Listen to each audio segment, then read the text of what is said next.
What is up guys, Kane here, and in this video we're going to talk about the Rakan race. So, I have made the same thing as I did for the Lich race, a short summary of the race itself, its strengths, weaknesses, and the events they're good at.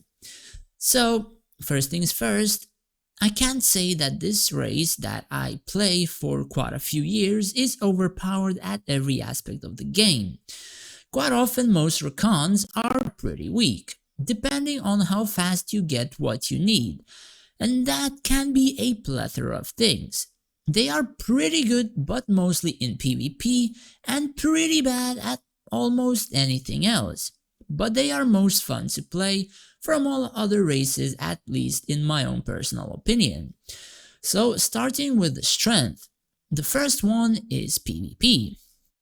So if we go into the dual tower to check one of my last fights, I will show you a fight with one of our top players named Dasflu, which I can potentially beat. So first things first, we're going on to the dragon. So my dragon is a red dragon with all DPS skills, 2 tanky skills in terms of Rampage, Incendiary, and also the Blessed Dragon Scale Heart.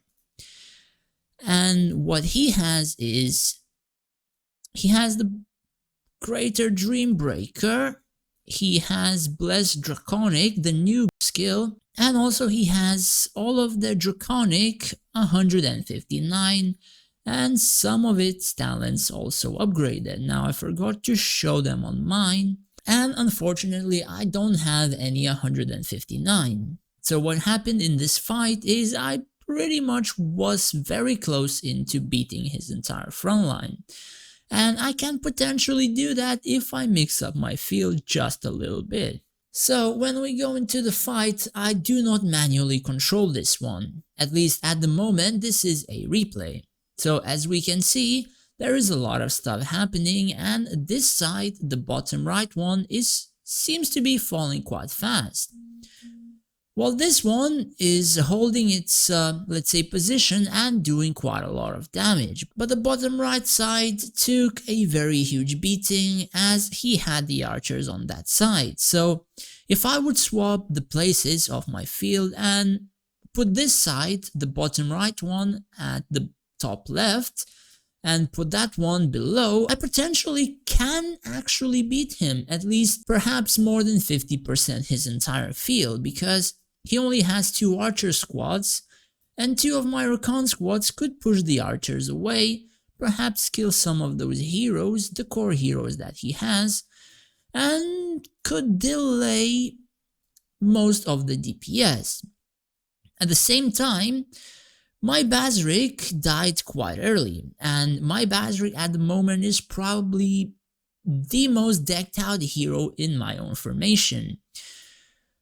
Means he has a lot of attack, he has a perfect, let's say, equipment set, at least for now, and he also has a true Ruby. I mean, my Nora is decked out as well, but she's not that perfect yet, because I'm still missing 1 item on her. And if my Basric doesn't die so early, I can perhaps do that because of how tanky this Rakan race is, and it is pretty goddamn tanky. So if we go on to the DPS, my Basric did nothing, and in some fights my Basric can do like 40 million damage, which is higher than Nora, which is quite a lot, believe me.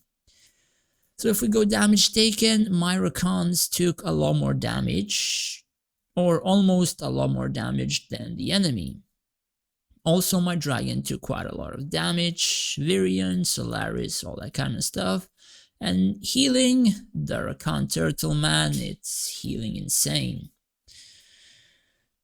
Anyways, aside from PvP, there is a lot of things that go into that, so covering it in just this one video will take forever.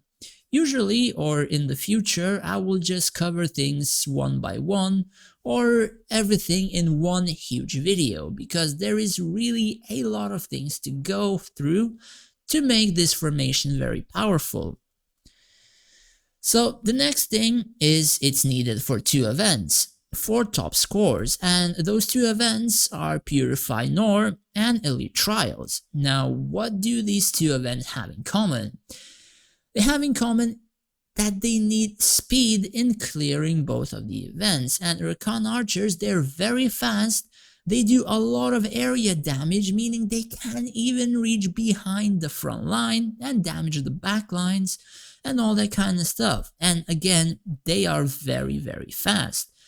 Comparing to almost all other archers or ranged units or army units, they are not as fast as the Rakans. So that is why they are best for top scores for these 2 events. And the third one is fun to play. At least in my own personal opinion, they are the most fun to play. All other races or factions, to me, they just seem pretty generic and not really that fun to play, but again, it's my own opinion. Now, going to the weaknesses, the first one, and probably the most crucial so people would know. They suck literally at all of the events except 2 of them, which means you will need to swap races during them to either human or lich. So how do you swap races? So you go into here, you click change races, and in many other games it costs a lot to swap. In this game you spend a resource called Lifetime Honor. You can swap your race as many times as you want, any day you want, and there is no restriction.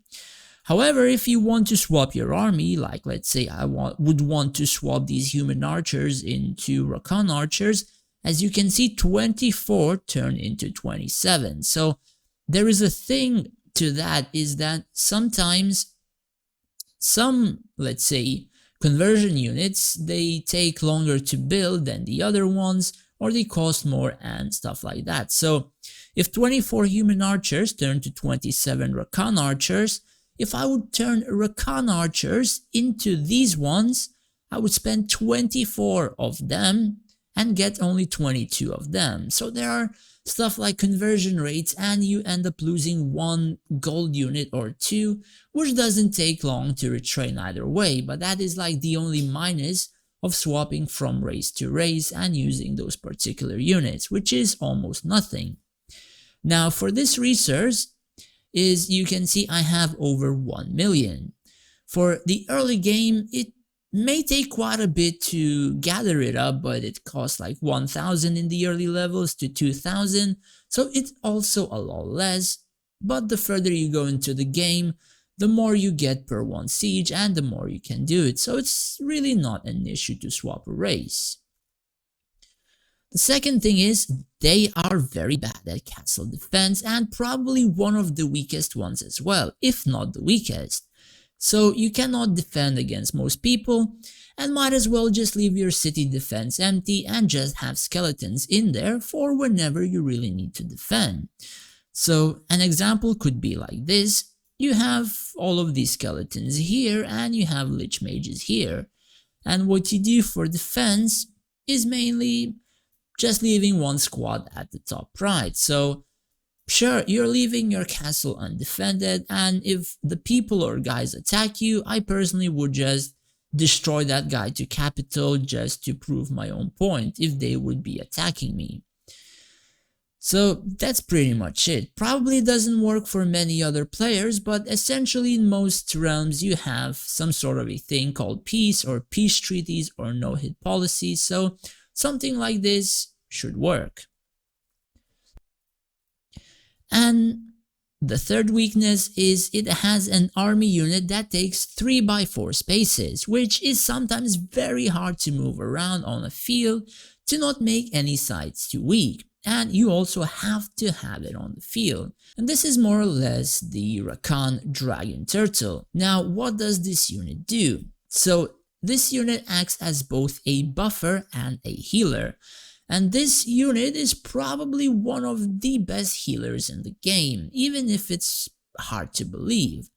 So first things first, this enhanced double war drums is buffed twice, once by the equipment that the, let's say, unit has, and then another time by research. So This percentage is, I think, 8%. If it has nothing, then it turns to 12 and now 15. And it also doubles if you activate it, granting all friendly humanoid units a shield equivalent to a portion of the dragon turtle's current health and doubling the efficacy of the war drums. Now, the thing about this is, it gives your Rakan units a shield, but it will also prog the health recovery at the top one as well, also doubling the, let's say, buffs that the turtle initially gives. So if it gives 15%, it will give all of your field 30%, that including your dragon, heroes, and all that kind of stuff. So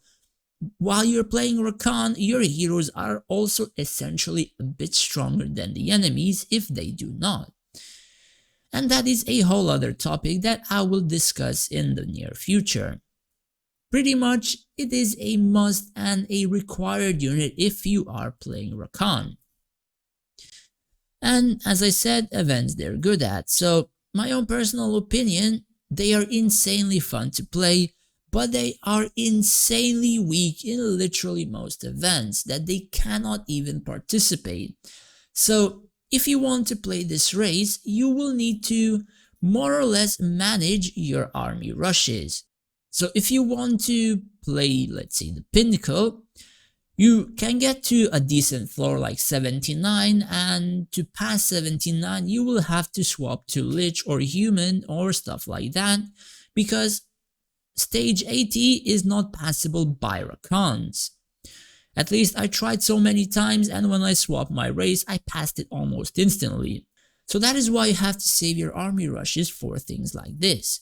Also the Divine Trials. So you do not reach this type of damage without having Lich Skeletons. And Lich Skeletons, which means you will have to sacrifice your archers to convert into, let's say, mages. And then you will have to retrain them all. So you may require quite a lot of army rush, maybe 2 or 3 days if you're recruiting outside of a power prize fight or power raising event. So some events can cost quite a lot to rebuild, so you have to keep that in mind. Like I said, Rakan sucks in literally all events except the 2 that I have mentioned. Like, the most important part is you have to have fun in the game, and when I play all other races, for some reason I just don't have fun in this game. And Rakan, they're fun for me because the army units can activate, let's say, the shield. They can activate like healing, special effects, all that kind of stuff. And all the other races or factions, it is just a basic thing. They enter the field, they do a specific thing, and you know that there is not much interaction towards the army. Probably that is why I love playing the Rakan race. Anyways, that is pretty much it for this video. This was like a short summary of what the Rakan race is, why is it good, and what's it good at. Take care guys, and stay safe out there.